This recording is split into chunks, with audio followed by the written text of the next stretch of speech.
Hello everybody, this is Voltage Development here, and as you can see on the screen we've got the Unity Hub. So, welcome back to a Unity video, and in this video I'm actually going to give you a sort of introduction to Bolt, even though I've kind of already done an introduction video to Bolt like ages ago. But you know what?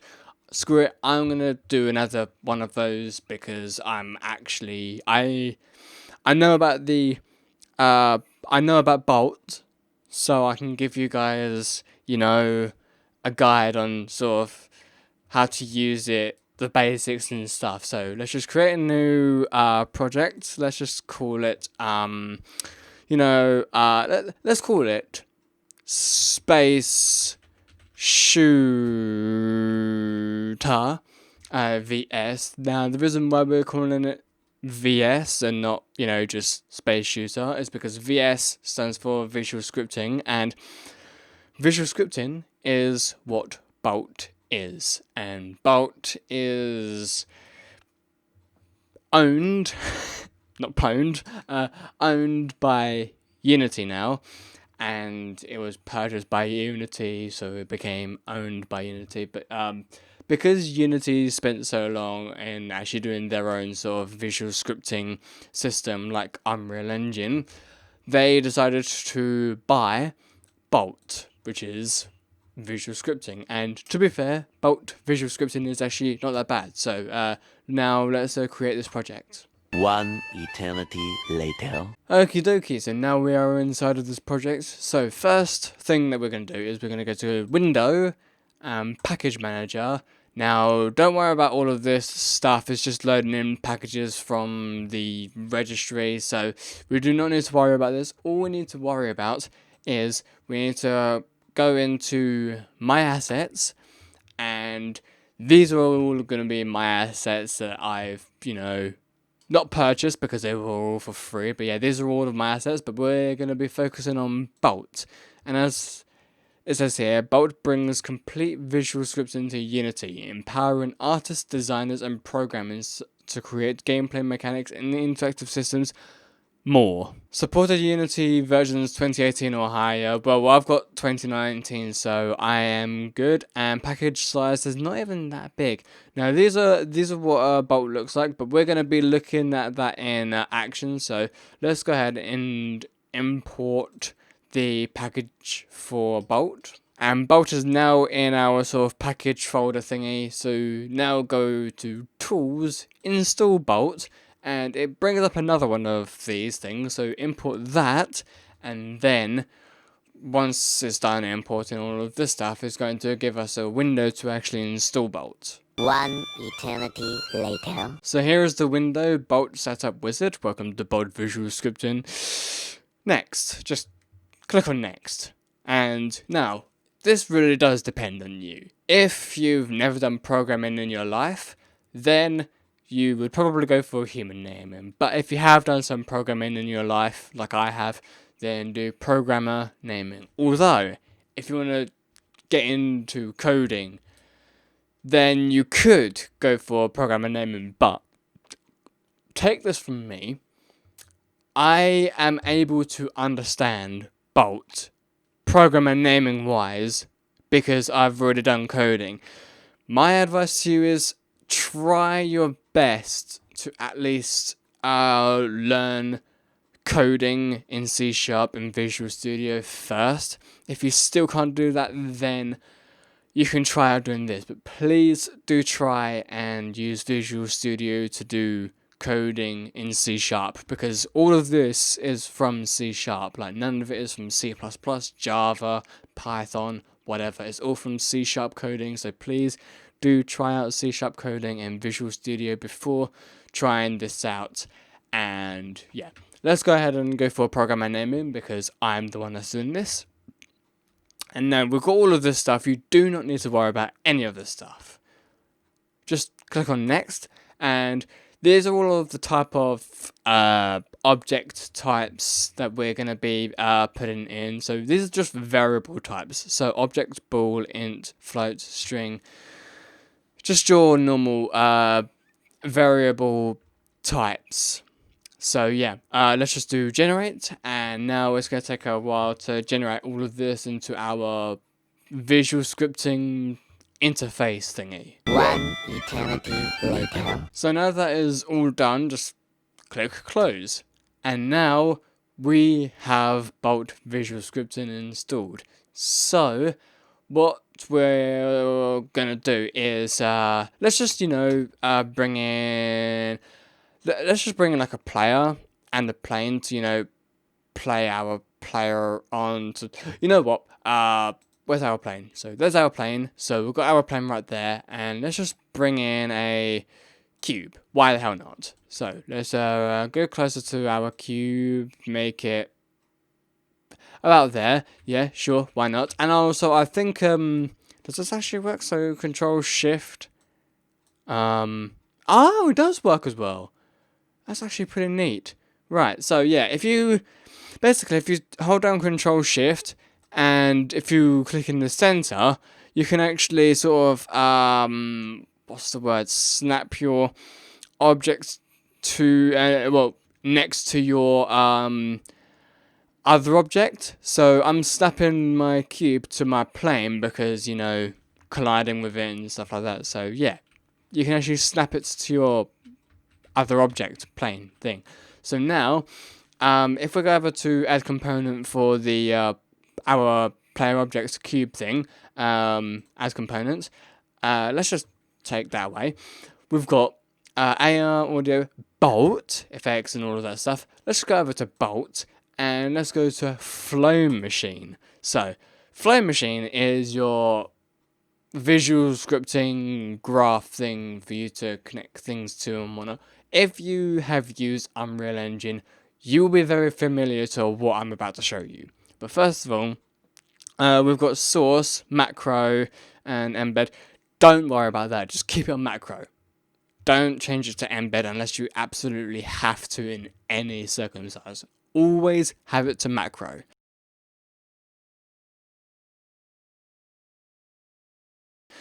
So with our macro, we don't have any macros at the moment. So we have to create one.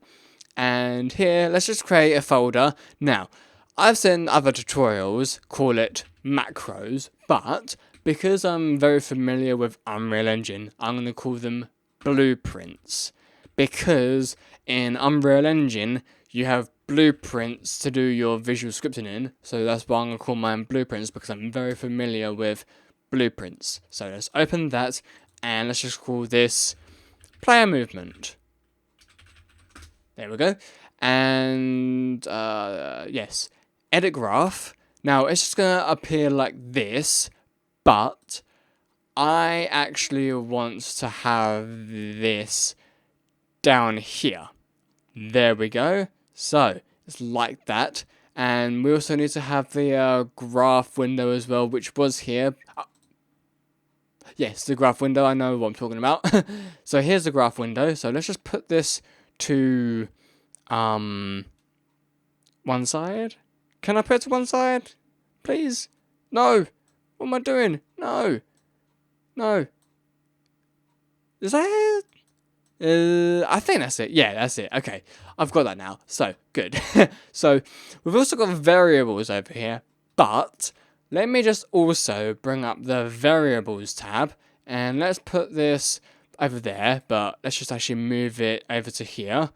Oh, I don't like that, actually. You know what? I'm going to put that, yeah, over here, actually. That looks much better. So, we've got our flow graph over here, and we've got start event and update event. You are very familiar with these, unless you're not, because you haven't used Unity before and Visual Studio. But if you have been using Unity and Visual Studio, then you're very familiar with these. So yeah, start event called the first time a machine is enabled. So, well, a machine is enabled. Not sure what that means, but whatever.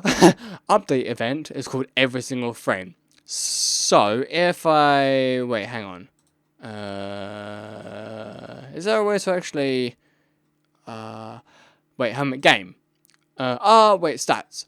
Here we go. So at the moment, the game will be running at 500 517 frames per second. I just realized, I recently just found out about the whole statistics thing. So yeah, I never knew it was there until today. So that's cool. But yeah, we are running at 500 frames per second. So the update event will be called every 500 frames, I think.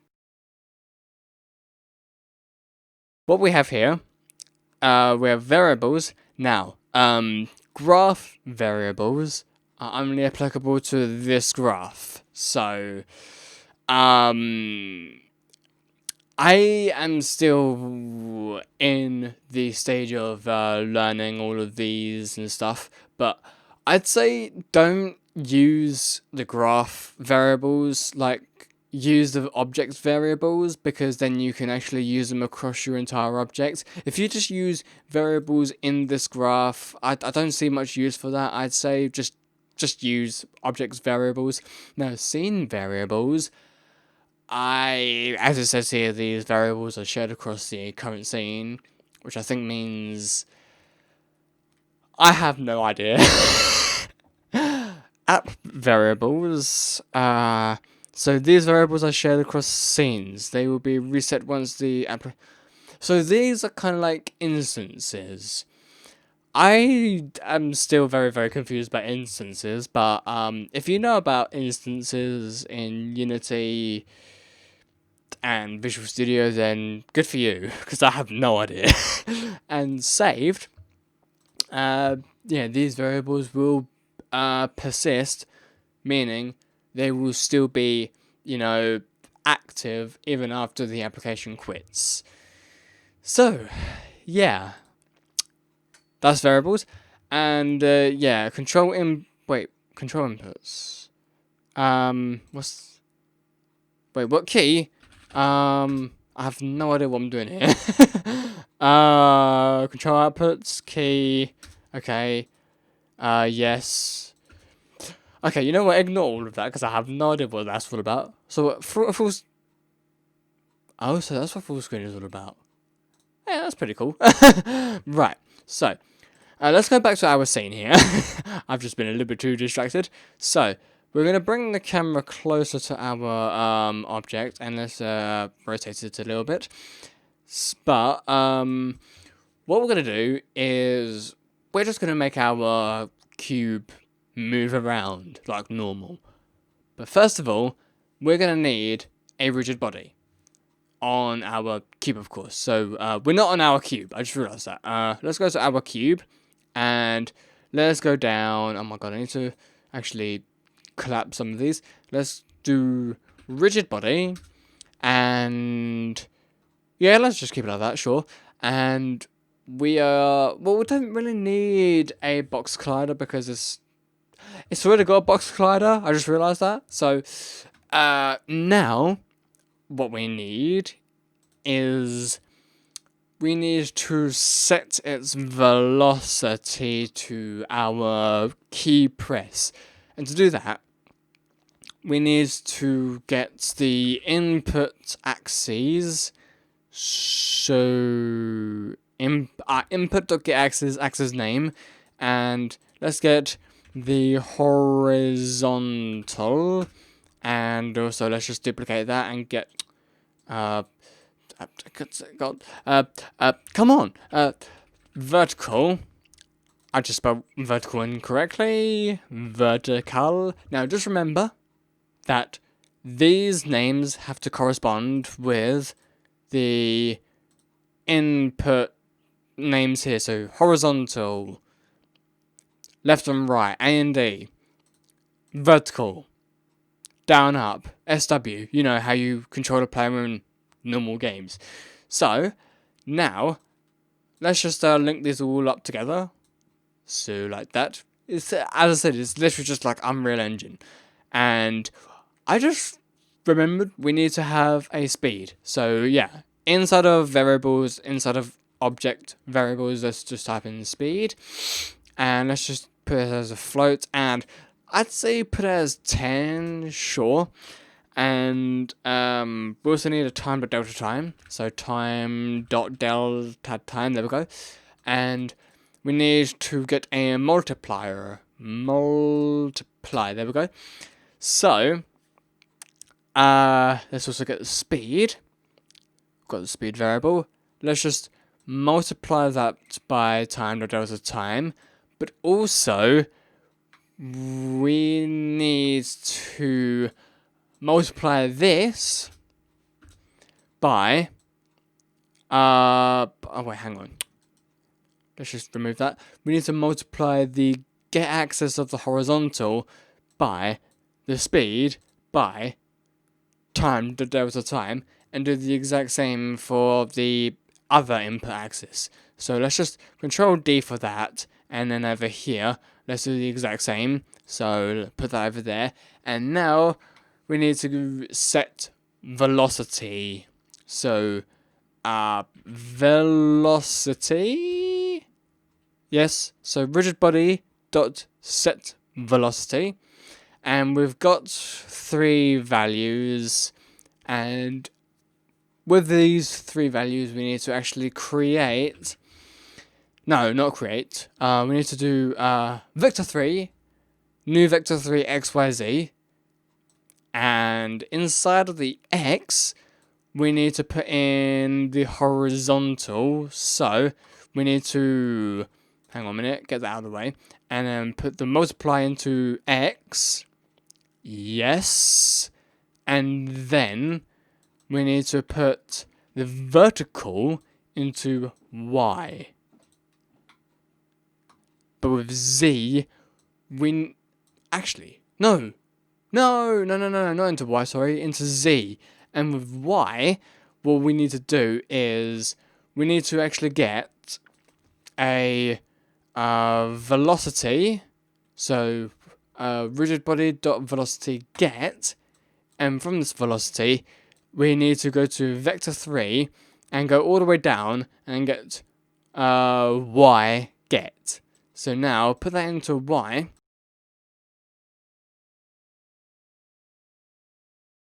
and now let's see all of this sort of pan out right here, shall we? So let's go ahead and see what happens. So at the moment it's all running, and at the moment our character is kind of moving. You can't really tell that he's moving. So what we need to do is let's try and actually make his value go up a bit. So, aha! As you can see, he's moving. But first of all, let's go over to the rigid body, and actually, first of all, let's actually end our play. And on our rigid body, on our cube character, go to constraints, and then on freeze rotation, do X, Y, Z. Because, you know what, I'm going to show you. Because if we just kept that unticked, right, come on, hurry up. Oh yeah, I need to actually put the speed back to 100. So, watch. He will topple over like that. I mean, if that's what you want in your game, then cool. That's really, really cool. You can have that in your game. But in this game, what we need to have is our movement just, solid and smooth. So now we have this. We just have our cube just normally moving around. And because we have a rigid body, let's watch this. Ah! He falls off. So, that's how you do that. Now, I know that I did Space Shooter, and we're not even making a Space Shooter. We are going to make a Space Shooter in the next video. I just wanted to show you how to actually do all of this. I've done this in the way I would do coding inside of Visual Studio. That's why I said, at least try out coding in Visual Studio, because this is literally coding in Visual Studio, but just in Visual Scripting. It's the exact same way.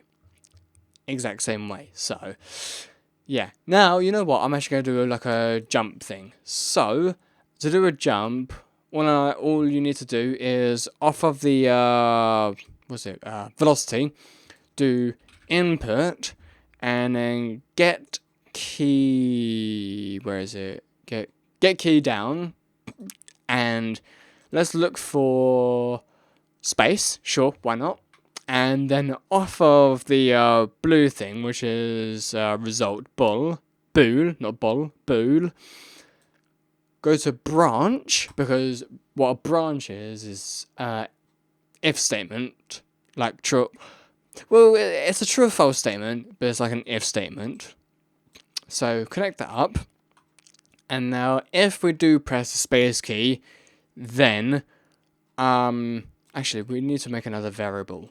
So inside of the objects variable, let's do jump force, because we're going to make our character jump. And let's set this to a float, and let's set it, I don't know, to 50 maybe. And let's do set velocity again. So set velocity. Well, oh yeah, I need to do rigid body, don't I? Yeah, rigid body dot velocity. There we go. Dot velocity. And let's do a new vector 3 XYZ.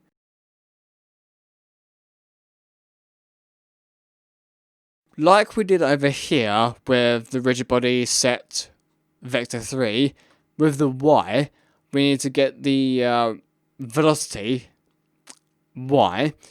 But over here, because we're going to be jumping, we need to get the X value of the velocity and the Z value rather than the Y value, because the Y value will be times by the jump force to give you your jump. So let's go ahead and do velocity get, and then do vector 3, and then get the X, and also vector, no, don't do that, and then vector 3, and then get Z.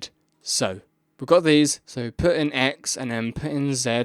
Now with the Y, we need to get the jump force, so just bring out the jump force from your object variables, and then times this, wait, hang on, no. Wait, how do I do this again? Okay, so at the moment it is kind of working, because I've just connected my jump force variable to Y on the vector 3 to velocity, but here's a slight problem. At the moment, if I press the space, it will actually jump up, and if we go to the scene view and we look up, it is way up in the air, and then it comes straight back down. So it does kind of work, but we do need to maybe like times it by something. So let's go ahead and make another variable, and let's just call this, I don't know, jump value, like why not? And let's set this to float, and let's just put it to 1, and we need to multiply. So multiply by jump value, so put that into there, and now put that into Y. So let's see how this actually goes, shall we? So let's just now jump. So it's doing the exact same thing. I think it is because our jump force is like way too high. So let's just get rid of our jump value variable, because it's clear that we don't actually need it. But let's instead change our jump force to maybe 10. See if that works. And it does as well. It kind of does work. I mean, it is very slow coming back down. But let's change the jump force to maybe 2. How's that? That's like a P. 5. Ooh, that's more like it. Yeah, okay. That is very much more like it. But yeah, that is how you do player movement and jump. Wait, hang on. Yes.